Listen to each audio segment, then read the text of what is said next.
Papo Mineiro hoje, numa prosa de educação profissional, com o engenheiro Ronaldo Guzmão, idealizador e fundador do conhecido IETEC, o Instituto de Educação Tecnológica, que ele manteve durante 3 décadas e meia.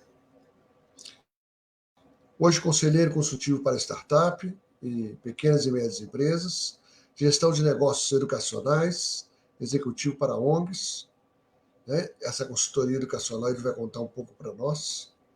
E uma pessoa com muita experiência e com um belo legado deixado para Belo Horizonte. Bem-vindo, Guzmão.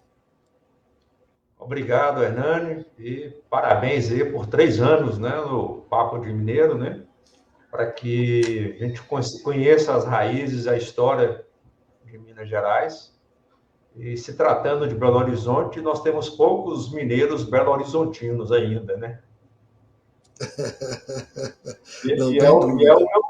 É o meu caso, né? Você é belo-horizontino? Eu não sou belo-horizontino. Eu nasci no Vale do Jequitinhonha, em Novo Cruzeiro. Infelizmente, eu não conheço a cidade. Depois passei minha infância... Mesmo? É mesmo. Sou do Vale do Jequitinhonha. Mas você não conhece a cidade?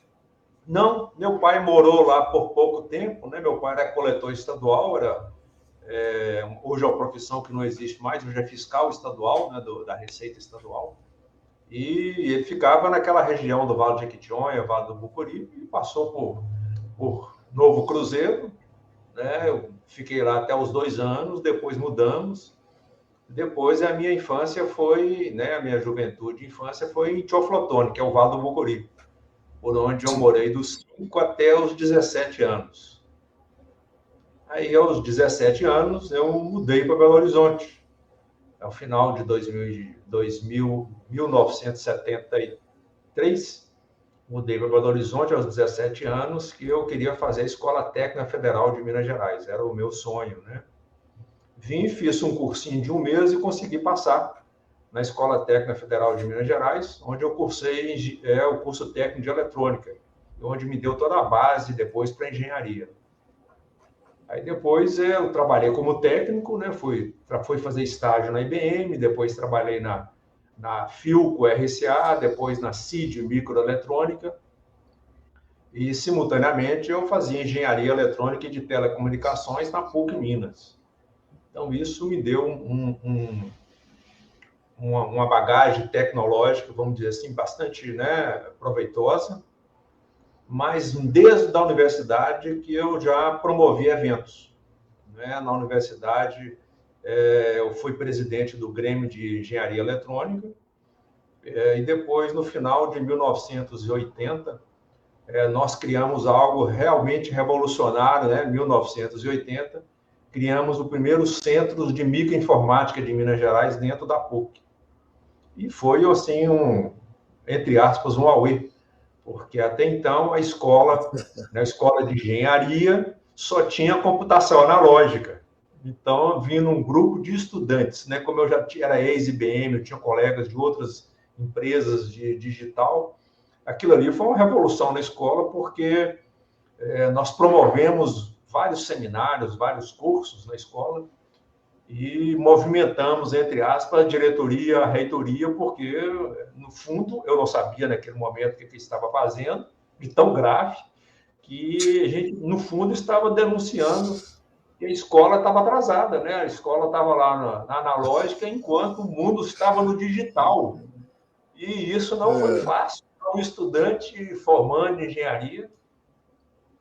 E, né, o centro de estudos, não esqueço, naquela época, o padre Magela me chamou para uma reunião, isso foi muito interessante, e ele virou para mim e falou assim: "Ô, Ronaldo, estão querendo te expulsar." Eu falei: "Mas o que foi, padre? Me expulsar por quê?" Diz que lá no Grêmio você criou um centro de estudos. Eu falei: "Criamos, né?" Eu contei toda a verdade para ele. Inclusive, só participou de um seminário. Ele foi lá e finalizou um seminário.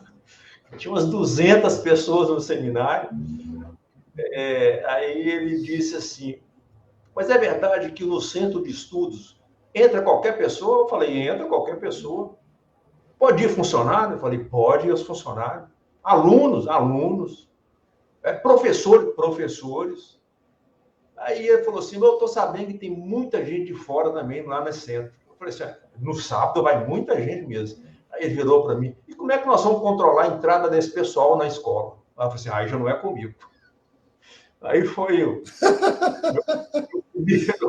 meu primeiro momento, né, de educação tecnológica. Eu estava fazendo um movimento desde a educação tecnológica sem ter a noção do que a gente estava fazendo na realidade. Só depois que a gente viu a repercussão que teve, porque, no fundo, era uma denúncia que um curso de engenharia não tinha digital, só tinha analógica. E foi aonde que eu conheci o Paulo Newton Paiva Ferreira, então presidente da Sociedade Mineira de Engenheiros, que nos levou e nos chamou para dar a sede da Sociedade Mineira de Engenheiros para que o centro de estudos funcionasse e operasse dentro da Sociedade Mineira de Engenheiros. E lá foram muitos eventos, muitos seminários. A primeira feira de informática de Minas Gerais foi feita dentro da Sociedade Mineira de Engenheiros em 1983. Foi no auge dos microcomputadores, né, foi na época, né, da década que surgiu a Microsoft, né? A Apple não tinha nem surgido ainda, a Apple foi depois. E nós tivemos um desenvolvimento, né, de cabeças pensantes na Sociedade Mineira de Engenheiros, onde criamos lá a Comissão Técnica de Informática e Telecomunicações, na qual também fui presidente, e de onde, né, a entidade foi muito protagonista naquela época no desenvolvimento, né, das tecnologias de tecnologia da informação no Brasil e em Minas Gerais, né, principalmente. Foi uma época muito boa e que eu tenho muito saudade daquela época, porque apesar de que a gente ainda estava no finalzinho da ditadura do país, mas a gente já estava vivendo áreas de democracia, né, principalmente na Sociedade Mineira de Engenheiros, nas entidades que a gente fazia parte. Não tem dúvida, isso é um belo período e tinha liberdade também para criar várias coisas, né? Aquela época também foi a questão social da entidade. Surgiu, ocupou muito, eram mais de 100 senhoras que faziam parte, né? Cuidando desse social. Isso. É muito interessante a história disso, né? Foi também e a depois, sua época como é que foi a criação do IETEC? Aí depois, o IETEC, né? Eu tive uma passagem que, ainda bem que não fui, né? Tive na minha cabeça que eu tinha que ser deputado estadual e eu candidatei em 1986 a deputado estadual. E aí foi ainda bem que eu não elegi, né? Mas foi um amadurecimento muito grande numa campanha política, onde você, com poucos recursos financeiros, vai pedir o voto, né? Aí se fica naquela, a gente questiona, né, se o político é corrupto ou se é o eleitor que corrompe o político. Como eu não tinha dinheiro, não ia corromper de qualquer forma, se tivesse, você passa por um período onde a pessoa te pede uma dentadura, te pede uma botina, te pede uma havaiana, e você fica naquela, conserta minha televisão, conserta meu refrigerador, e você negando esse tipo de coisa, que não era o processo, né? A gente estava na campanha, no momento de defender a tecnologia nacional, defender a engenharia brasileira. Mas foi muito importante que houve um amadurecimento muito grande da minha parte, vamos dizer assim, sair dos escritórios, sair do prédio da Sociedade Mineira de Engenheiros, da fábrica, e fui pedir voto. Via a realidade, né? Então, a gente via profundamente a realidade mineira, a realidade brasileira, onde cidades da região metropolitana, em 1986, que não tinha água tratada. Ninguém acredita em algo desse, né? Quando você fala que em 1986, né, Belo Horizonte ainda não tinha nenhuma estação de tratamento de esgoto. Então, você fala assim, realmente, o país, naquele momento, estava muito atrasado comparado com hoje. Não que hoje esteja tão evoluído, mas comparado com hoje, avançou bastante. Foi aí que veio a ideia de criar o IETEC. Por quê? Porque desde a época da escola, a gente já via que a escola, hoje a faculdade, a universidade, ela não forma um profissional preparado para o mercado de trabalho. Ela tem um gap muito grande.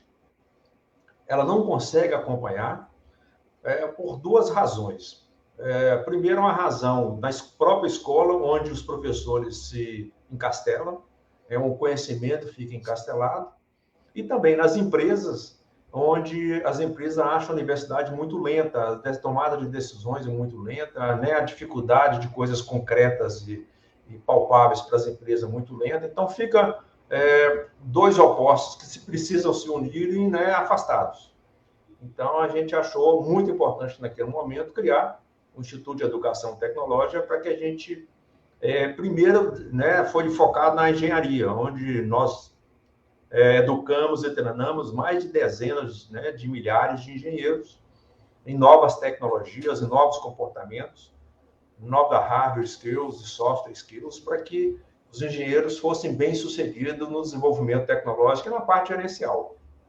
E o que nós vimos muito claro, o engenheiro tinha uma carga, ainda tem ainda uma carga tecnológica muito grande, e a primeira coisa que faz com o engenheiro é que ele vai ser um líder, vai ser um coordenador, vai gerir pessoas, né, e gerir recursos. E ele não está preparado para isso, ele não foi formado para isso. Aí, de cara, você tem um baque na prática para assim, mas a escola não me ensinou isso. Né? Deveria, mas não ensinou. Então, aí é que nós entramos, né, com várias metodologias, várias tecnologias, e criamos, sempre fomos pioneiros aqui no Brasil, e até que criou o primeiro curso de pós-graduação em gestão de projetos, em 1998. Nós estamos falando de muitos e muitos anos atrás. E onde nós formamos todos os coordenadores dos cursos das faculdades de Belo Horizonte. Foi interessante que nós criamos metodologia, criamos tecnologia na formação de engenheiros na área de gestão de projetos e que transmitimos, voltamos com esse conhecimento para as escolas e universidades. Isso aí foi um legado muito grande, e um legado também muito importante foi com relação à sustentabilidade. Nosso primeiro curso de pós-graduação em engenharia ambiental foi em 1991. Hoje nós temos cursos de graduação em engenharia ambiental, mas em 1991 não existia. Né? Era algo novo, nós temos a primeira pós em engenharia ambiental, depois gestão ambiental, e só depois, né, o Brasil só acordou para o meio ambiente, foi depois da Rio 92, que aconteceu no Brasil, né, onde a ONU veio aqui, o mundo inteiro estava de olho no Brasil, o que estava acontecendo. Aí se houve um grande, né, levantamento. O Brasil é um player mundial na questão ambiental, mas nós mesmos não sabíamos. A gente estava em campo sem saber que estava jogando bola, né, e jogando bola com países muito ricos e desenvolvidos. Aí que nós vimos que tamanho que era, né, a dificuldade do Brasil em conhecimento nessa área. Tinha muito conhecimento científico, técnico dentro das universidades, mas não tinha praticamente conhecimento quase que nenhum nas empresas, que é onde produz tecnologia, que é onde pode ou não poluir o mundo. E daí surgiu, né, um grande evento, foi o maior evento em Minas Gerais, que foi a Ecolatina. A Ecolatina, a primeira Ecolatina foi em 1998. Ninguém falava em sustentabilidade. E o tema da Ecolatina era justamente sobre sustentabilidade, né? Era a Conferência Latino-Americana sobre Meio Ambiente e Responsabilidade Social. Fizemos 7 edições em Belo Horizonte. Em 2007, criamos a 7ª conferência, cujo tema, em 2007, eram as mudanças climáticas. Foi quando o IPCC soltou o 3º relatório mundial falando que, com 95% de certeza, que a mudança climática foi causada pelo homem, estava sendo causada pelo homem. Agora nós temos 100% de certeza. Nós estamos vivendo isso aqui. Né, você vê, nessa semana, a cidade de São Paulo com 2 milhões de pessoas sem acesso à energia e boa parte sem acesso à água. Então, nós vimos que hoje nós estamos sentindo na pele a mudança climática. Né, nos últimos 30 anos, a temperatura de Belo Horizonte mudou completamente. Né? Belo Horizonte, no mês de maio, fazia frio. Hoje, nem no mês de julho faz frio. Se você avaliar, né? Nós não tivemos esse mês de julho em Belo Horizonte, por exemplo, não teve frio. Então, foi algo que, né, as mudanças climáticas vieram, né, foram consequência da ação do homem, e, né, nós treinamos e educamos milhares, né, dezenas de milhares de engenheiros e profissionais para que, com novas metodologias, nova tecnologia, pudessem mitigar, né, fazer a transição energética, fazer a transição do resíduo, de não poluir tanto.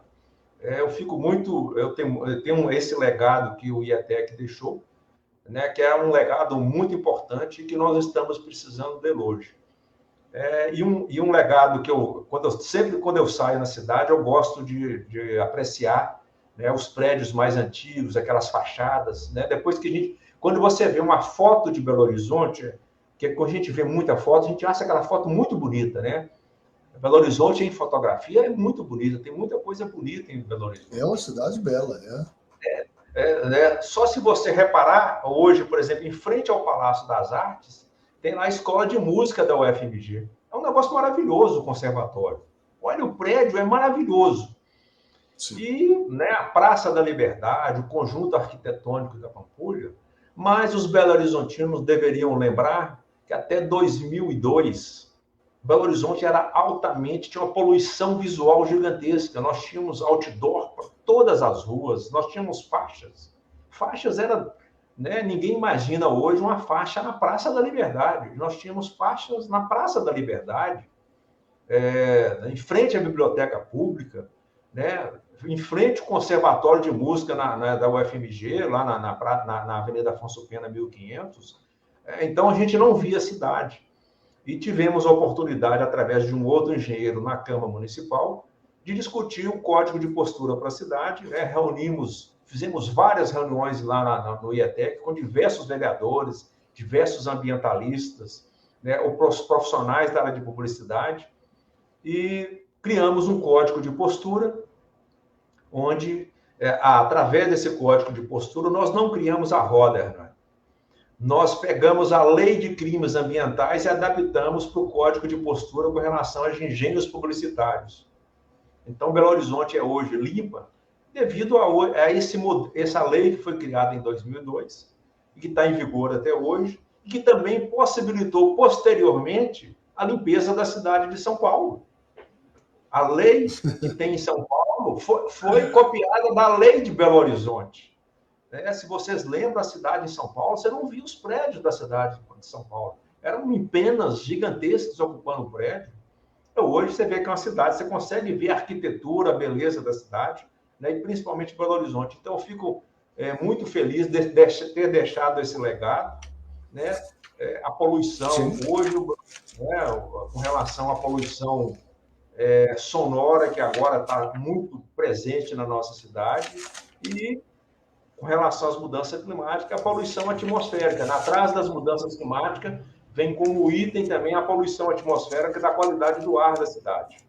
Então, nós temos que ter um olhar muito grande, né? O engenheiro, o tecnólogo, ele tem uma responsabilidade muito grande com a cidade. Essa foi a razão de que eu militei sempre em ONGs, de que eu sempre participei do terceiro setor, né? Participando aí 40 anos da Sociedade Mineira de Engenheiros, né? Cheguei a ser presidente, aonde nós... É muito tempo, né? Foi muito tempo, onde nós desenvolvemos esse aspecto crítico no engenheiro para que ele seja parte da sociedade, né, como uma pessoa importante, como um profissional importante no meio social. Isso mesmo. E aí, qual o legado do IETEC? Você falou que durou 35 anos. O que você considera de legado? Nós educamos e treinamos mais de 70 mil pessoas no Brasil, né? A Ecolatina, que foi a Conferência Latino-Americana sobre Meio Ambiente e Responsabilidade Social, reuniu em Belo Horizonte mais de 50 mil pessoas. Nós tivemos mais de 31 países na cidade, né?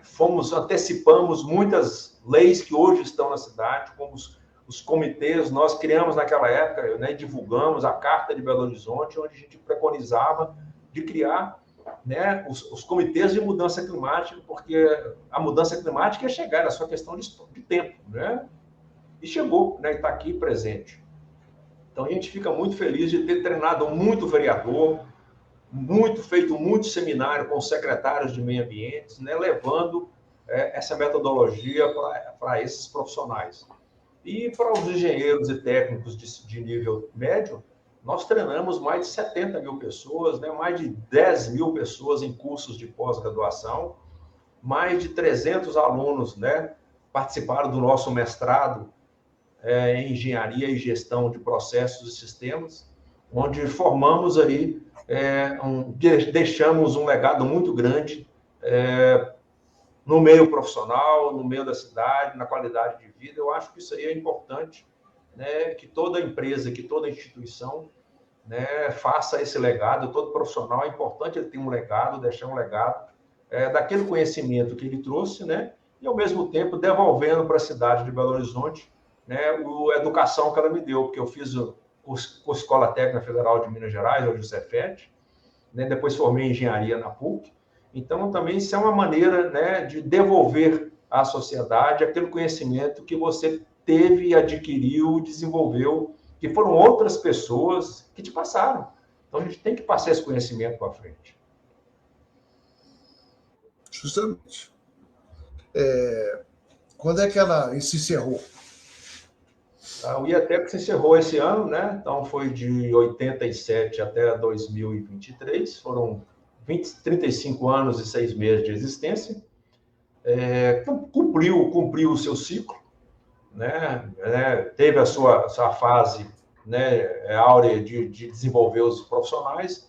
Toda instituição e toda empresa tem um ciclo, isso é natural da vida. E agora nós estamos passando esse conhecimento para frente, através, né, de como conselheiro consultivo em empresas, principalmente startups. Nós ajudamos, em 1992, a fundar a Funsoft, a Sociedade Mineira de Software, que é uma incubadora de startups.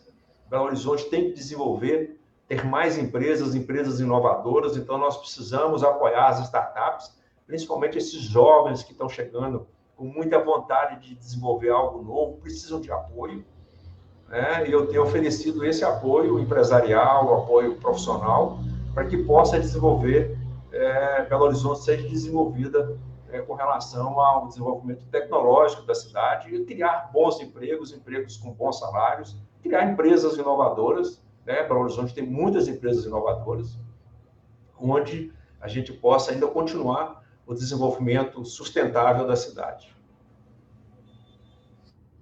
Muito bom. Esse é um aspecto de um trabalho muito bom que aconteceu, e hoje nós precisamos muito do terceiro setor, né? Um terceiro setor mais firme, mais forte, para poder atender, né, essa massa de gente que nós temos aí. E na sua visão, Ronaldo, aquela Belo Horizonte que nós conhecemos em torno de 1990, né? E hoje, 2023, como é que você percebe o que foi bom, o que voltou atrás, como é que é isso? Não tem dúvida que o país andou bastante, né? Principalmente, eu acho que é uma coisa que a gente tem que ter esse legado, ter essa importância de vivermos num regime democrático. Isso é muito importante. A liberdade, a democracia, que o jovem de hoje não conhece porque não viveu, e compete a nossa geração passar para isso. A Constituição de 88 trouxe essa liberdade plena. Se a gente falar que até 1984, né, o Brasil não tinha eleições diretas, ninguém acredita um negócio desses, que naquela época de 1989, 87, 80, nós tínhamos uma inflação de 87% ao mês. Hoje nós assustamos com a inflação da Argentina de 110, 118, mas o Brasil tinha uma inflação de 87% ao mês, né? Dava 1.800 ao ano. Era tipo assim, 15 vezes hoje a inflação da Argentina. Então, nós temos hoje uma estabilidade econômica, isso é muito importante. O país voltou à democracia, né? Nós estamos caminhando, a democracia, você se faz uma democracia diariamente. no dia a dia, e principalmente o terceiro setor. O terceiro setor, a sociedade civil organizada, é o que mede a qualidade da democracia num país. Então, quando a gente vê países evoluídos, né, como o próprio o Canadá e outros países da França e a Alemanha, o que esse país tem de mais desenvolvido da gente é uma sociedade organizada através das suas ONGs, do terceiro setor, né, onde você vê que a sociedade organizada defendendo, desenvolvendo valores para a sociedade, né? É muito importante isso, e a gente tem visto agora no Brasil que está florescendo. Eu acho que um ponto muito positivo nós tivemos no nosso país nos últimos 30 anos, né? Nos 35 anos, vamos dizer assim, da Constituição Cidadã, como diz o saudoso Ulisses Guimarães. Graças a essas pessoas como Ulisses Guimarães, o Itamar Franco, ao Tancredo Neves, é que nós temos um país hoje democrático, e nós temos que exercer essa democracia. Infelizmente, né, tem feudos ainda, tem ainda microditaduras ainda em diversos setores do país, né, em diversas associações de classes, sindicatos, nós temos que acabar com isso, né, e você vai acabando com isso denunciando, participando do processo, né, de eleições, participando do processo de votação, defendendo ideias. E uma coisa que ainda é muito atrasado em Minas Gerais é a defesa de ideias. Quando você defende uma ideia que a pessoa não concorda com a sua ideia, ele começa a falar que você é aquilo, você é aquilo outro. Não é a sua ideia, não, é você. Então, ele transfere aquela ideia. É impressionante como o mineiro é assim. O paulista já não é isso. O carioca não é isso.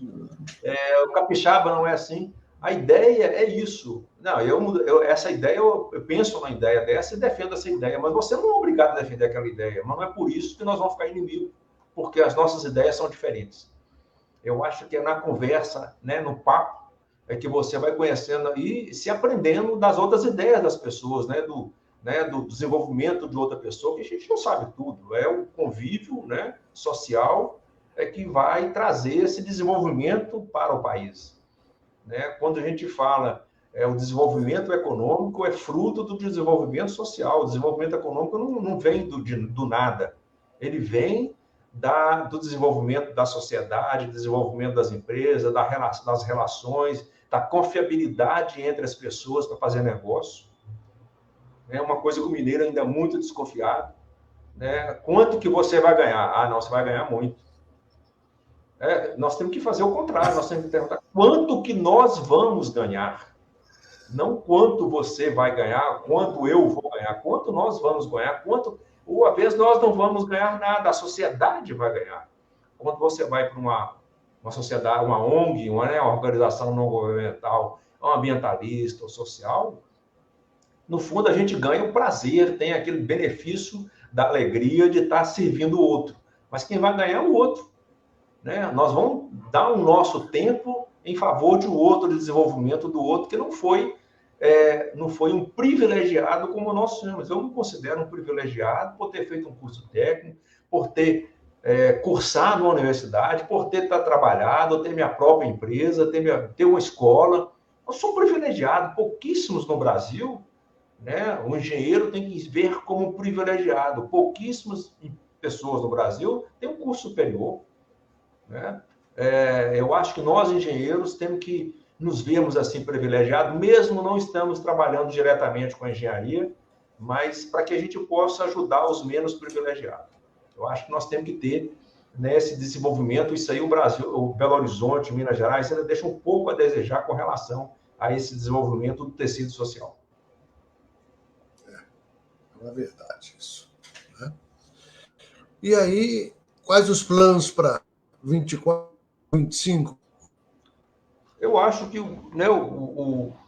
os planos agora é a gente desenvolver metodologias e tecnologias para deixar com que as empresas não entrem no chamado Vale da Morte, onde 25% das empresas elas morrem no primeiro ano, 50% morrem nos primeiros 4 anos. Isso é muito ruim para o país, é muito difícil. Então, nós temos que, né, a cidade tem que ser mais amigável às empresas, até a nossa capacidade social, né, até certo ponto, a gente viu o empresário como uma pessoa contra a sociedade, né? E o governo como a favor. Não existe isso. Não é, governo nenhum governo cria riqueza, cria prosperidade para a sociedade. Quem cria prosperidade e riqueza são as empresas que geram prosperidade, né? Que geram riqueza. O governo, a sociedade, é que tem que dividir essa riqueza, essa prosperidade, né? Para tornar uma prosperidade para a maioria das pessoas. Aí sim, através das leis, através do convívio social, você vai distribuir essa riqueza. Mas tem que haver riqueza, e a riqueza ela é feita pelas as empresas e pelos empregados dessas empresas. O governo não cria nada, o governo não produz nada. Não é papel do governo produzir. Ele tem, sim, que tem meios, né, dos impostos que você paga, de propiciar e de promover, né, a prestação de serviços. Quais são esses serviços? São serviços básicos, né, como a educação, como a segurança, como o direito à moradia, o direito a uma alimentação básica, né? Então, o governo tem que promover isso. Mas quem produz o alimento não é o governo, quem produz o alimento é o agricultor. Quem produz o bem material é a indústria. Mas muitas vezes é o sócio que ganha mais, né? Infelizmente, o nosso governo é um governo mau. Quando a gente está falando agora do IVA, não tem sentido a gente ter um imposto único de 27% na tarifa. Vai ser o maior imposto do mundo. Por quê? Porque tem privilégios. O Brasil ainda tem muito privilégio, né? Tem gente que paga menos imposto, gente que paga mais imposto. Não tem sentido, todos têm que pagar impostos, né? E tem que ser justos. Né? Então, os impostos são seletivos para os menos favorecidos, vamos dizer assim. E o imposto tem que ser para todos, né? Todos que tiveram condições de pagar o imposto. Agora, não tem sentido as pessoas terem uma renda mínima de R$ 2.300 e pagar imposto de renda. Isso é inadmissível. Não, é inadmissível. Isso não é renda. Isso não é renda. Isso não é renda. Isso é uma sobrevivência, né?